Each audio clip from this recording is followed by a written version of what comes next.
North Sentinel Island is one of the Andaman Islands, an Indian archipelago in the Bay of Bengal that also includes South Sentinel Island.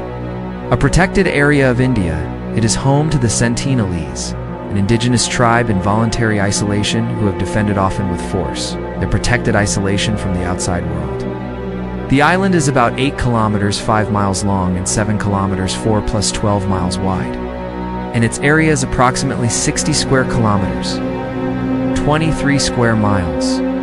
The Andaman and Nicobar Islands Protection of Aboriginal Tribes Regulation 1956 prohibits travel to the island in any approach closer than 5 nautical miles, 9 kilometers. In order to protect the remaining tribal community from mainland infectious diseases against which they likely have no acquired immunity, the area is patrolled by the Indian Navy. Nominally, the island belongs to the South Andaman Administrative District, part of the Indian Union Territory of Andaman and Nicobar Islands. In practice, Indian authorities recognize the islanders' desire to be left alone, restricting outsiders to remote monitoring by boat, and sometimes air from a reasonably safe distance. The government of India will not prosecute the Sentinelese for killing people in the event that an outsider ventures ashore. In 2018, the government of India excluded 29 islands, including North Sentinel, from the restricted area permit RAP regime. In a major effort to boost tourism, in November 2018, the government's Home Ministry stated that the relaxation of the prohibition on visitations was intended to allow researchers and anthropologists with pre-approved clearance to visit the Sentinel Islands. The first peaceful contact with the Sentinelese was made by Trilokanath Pundit, a director of the Anthropological Survey of India, ANSI, and his colleagues on the 4th of January 1991. Among the team was Madhumala Chattopadhyay, the first female anthropologist to make contact with the tribe. During the encounter, Chattopadhyay called out to the islanders using tribal words she had learned from other Andamanese groups, inviting them to collect the coconuts. Although a young tribesman initially aimed a bow at the researchers, he lowered his weapon after being nudged by a woman on the shore, and the islanders began accepting coconuts directly from the researchers. Although Pundit, Chattopadhyay and their colleagues were able to make repeated friendly contact, no progress was made in understanding the Sentinelese language, and the Sentinelese repeatedly warned them off if they stayed too long. Indian visits to the island ceased in 1997. Anthropologist Anstis Justin, who is himself from a Nicobarese tribe, made 7 visits to the island starting in 1986. On these gift-dropping missions, he and his team exchanged bananas and coconuts with the Sentinelese people. Despite having no common language, the groups communicated and planted coconut saplings together. The expedition stopped due to ethical concerns for the cultural and physical well-being of the tribespeople, as well as changes in Indian government policies. The Sentinelese have repeatedly attacked approaching vessels, whether the boats were intentionally visiting the island or simply ran aground on the surrounding coral reef. The islanders have been observed shooting arrows at boats, as well as at low-flying helicopters. Such attacks have resulted in injury and death. Indian Ocean, earthquake, and later hostile contacts. The Sentinelese survived the 2004 Indian Ocean earthquake and its after-effects, including the tsunami and the uplifting of the island. 3 days after the earthquake, an Indian government helicopter observed several islanders, who shot arrows and threw spears and stones at the helicopter.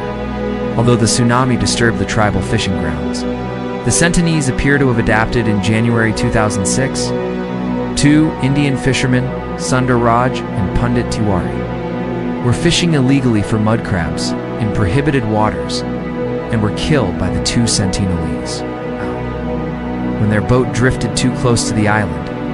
There were no prosecutions. John Allen Chau, December 18, 1991, November 17, 2018, was an American evangelical Christian missionary who was killed by the Sentinelese, a tribe in voluntary isolation, after traveling to North Sentinel Island in an attempt to convert the tribe to Christianity. Chau was born on December 18, 1991, in Scottsboro, Alabama. He was raised by a Chinese father, a psychiatrist Patrick Chau, and an American mother Linda Adams Chau, an attorney with 2 siblings. Chau grew up in Vancouver, Washington, near the beauty of the Pacific Northwest and attended Vancouver Christian High School. As a child, he was consumed by two passions that became increasingly intertwined: outdoor adventure and Jesus Christ. Chau was raised in a Christian home, and his family appear to have been members of the Assemblies of God, an international Pentecostal church whose members sometimes speak in tongues. He attended Vancouver Christian High School, a close-knit school with just 90 students across 7 grades. A natural overachiever, he thrived. He threw himself into clubs, charities, and other extracurriculars in the Royal Rangers, a Pentecostal scouting organization. He achieved a Gold Medal of Achievement, a rank equivalent to Eagle Scout. One of the medal's requirements is reading or listening to the entire Bible. He loved hiking, camping, and travel, and he meticulously documented his exploration on social media. On Facebook, he was fond of quoting Jim Elliot, one of 5 missionaries killed by a tribe in Ecuador in 1956. He admired numerous explorers and missionaries, including David Livingstone and Bruce Olson. He became interested in attempting to convert the Sentinelese to Christianity in high school. He attended Oral Roberts University in Oklahoma, where he managed the university's soccer team, and graduated cum laude in 2014 with a Bachelor of Science in Exercise Science. Before 2018. Chau had participated in missionary trips to Mexico, South Africa, and Iraqi Kurdistan. He first traveled to the Andaman Islands in 2015 and 2016 as part of his missionary trips, but did not visit North Sentinel Island at that time. In 2017, Chau participated in boot camp missionary training by the Kansas City-based evangelical organization All Nations. According to a report by the New York Times, the training included navigating a mock native village populated by missionary staff members who pretended to be hostile natives, wielding fake spears. During that year, he reportedly expressed his interest in converting the Sentinelese to a friend, calling it his burden.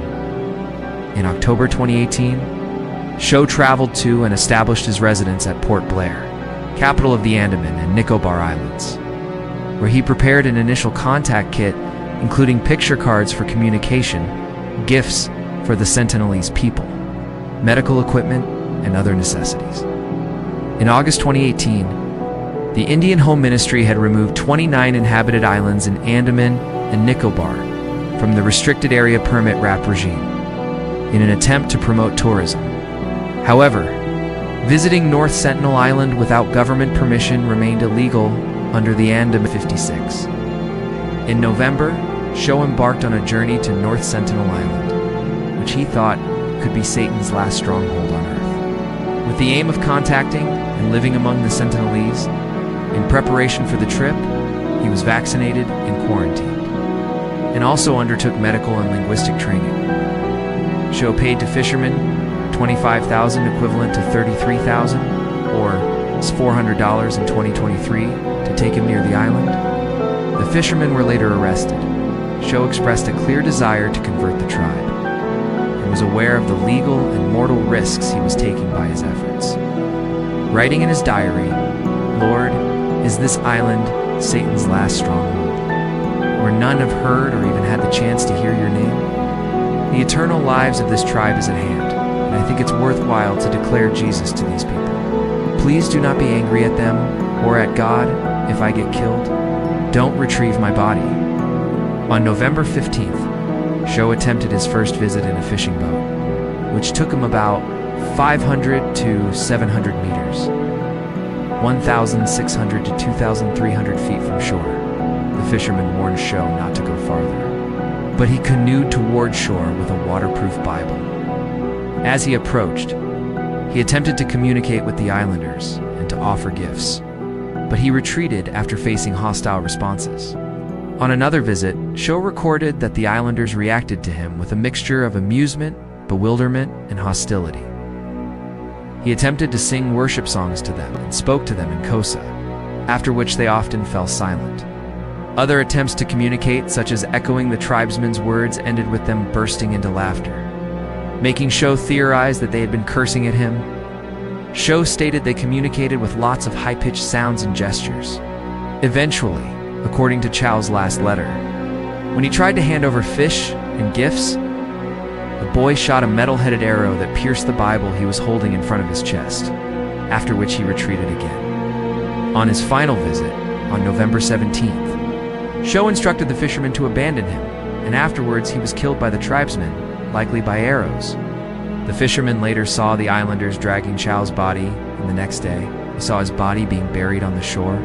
Reportedly, a total of 7 people, including the fishermen, have been charged with culpable homicide for either knowing or participating in John's mission to the island. Some unknown people, presumably the Sentinelese, have been charged with his death, but the Indian government thus far has refused to prosecute the Sentinelese for prior murders.